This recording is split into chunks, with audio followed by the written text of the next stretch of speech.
A lot of people who recognize the name Alice Cooper have no idea that he's a Christian. Tell us how and when you came to the faith. You know, I'm the prodigal son, for one thing. I'm the perfect example of the prodigal son. My dad was a pastor. My grandfather was an evangelist. Actually, both my dad and my grandfather were evangelists. And my wife's father is a Baptist pastor. So I grew up in the church, and all of my friends were church kids. I had so much fun. I mean, I was in church on Sunday, Wednesday night, Friday nights. I mean, all my social life was based around kids in the church. And that was great.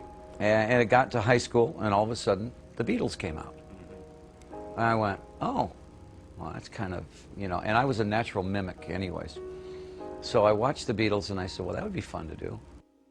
Being in a hit band with hit records and getting as big as we got is like winning the lottery about 3 times. It just doesn't happen. You know, we were definitely the underdogs in the whole thing, and we kept going, well, we're never going to make it. This is fun, you know, to do this, and then we'll go get real jobs.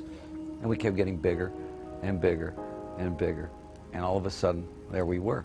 You know, and then on top of it, being creative, I looked around and I went, there's no villains in rock and roll. Why not create rock's ultimate villain? You know, and still, without thinking, well, how would that bother? That wouldn't affect my faith at all. You know, the Bible's full of villains.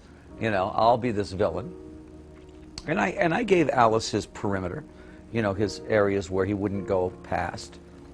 And I still find songs that from the first albums that are totally got Christian, all kinds of Christian bywords going all the way through it, yeah. You know, because it comes out of you what's in you. Yeah, yeah. So songs like Second Coming and things like that were all pretty much always warning about Satan. Mm-hmm. Mm-hmm. That's really the core kind of message that's in the music, isn't it? It always has been. Yeah. And the weird thing was, even though my image was the most scary, I terrified TBS, I think.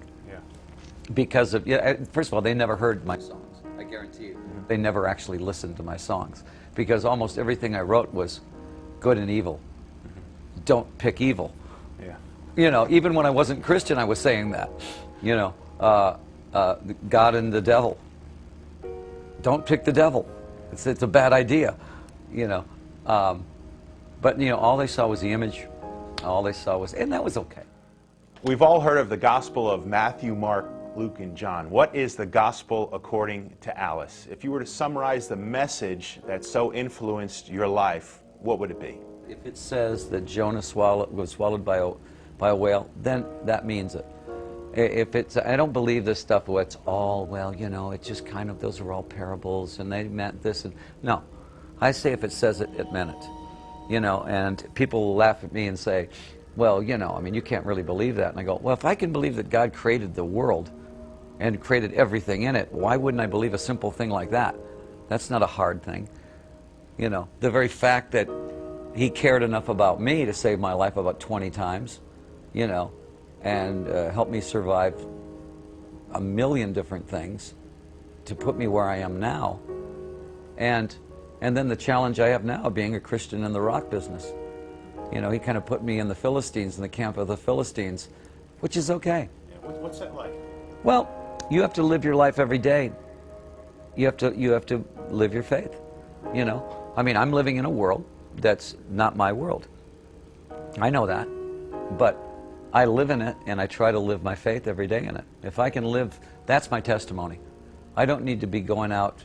If somebody mentions, you know, my faith, I definitely talk about it in interviews and things like that. I mean, I'm very open about it. I'm never under a quilt about who I am. But I'm not going to be the one that says, now sit down, I'm going to tell you about this. And you know, I'm not going to be the car salesman. It seems like you'd rather live out your life like everybody else than have to live up to someone else's standard of what a celebrity Christian should be like. If I walk outside and I make a mistake, all of a sudden my Christianity goes down the toilet. Well, what people don't realize, when you become a Christian, does not make it any easier. It makes it harder. It makes your life harder. It makes your soul at ease with God because you know where you're at with Him. it doesn't make your social life or your normal life in America any easier. In fact, it puts you under the microscope. Sometimes I think that, you know, TV evangelism is one of Satan's greatest weapons. They put these guys on a pedestal, and all of a sudden they get caught with a prostitute, and every Christian I know then is under the gun. So you don't think that that's kind of set up? Yeah, I'm telling you. You know, the devil is very smart. He's not going to come out with the horns and the tail. He's going to come in as the slickest car salesman you ever saw. You know, and the slickest, I've seen some pretty slick pastors on TV. Now, that's not to say they're all like that. I mean, I love Sproul. I love Stanley, Charles Stanley. There's a lot of guys there that I'll sit and I'll listen to and I'll go, okay, yeah, right on. Dead on the middle. You know, I got it. But every time I hear something that goes a little left of center, you know, what? What was that? You know, too much healing on TV. I don't know about that. That's showbiz, I think. In 1995, you and your friend, Pastor Chuck Swindoll, started the Solid Rock Foundation, which has donated over $1 million so far to worthy causes worldwide. Tell us a little bit about how you made that decision and what Solid Rock is all about. I believe if you give kids a chance, they've got creative stuff going on in them all day. If they get home from school, a kid's got his books, he's 13, he's going home from school, his dad's a crack dealer, his mom is on the street somewhere, my brother and sister are both gangbangers, and this kid's going, I don't have much of a choice here, do I? Well, let's give them a choice. Let's give them a place to go where they can go learn guitar. They can learn bass. They can learn how to write lyrics. It can be vocational. They can play basketball.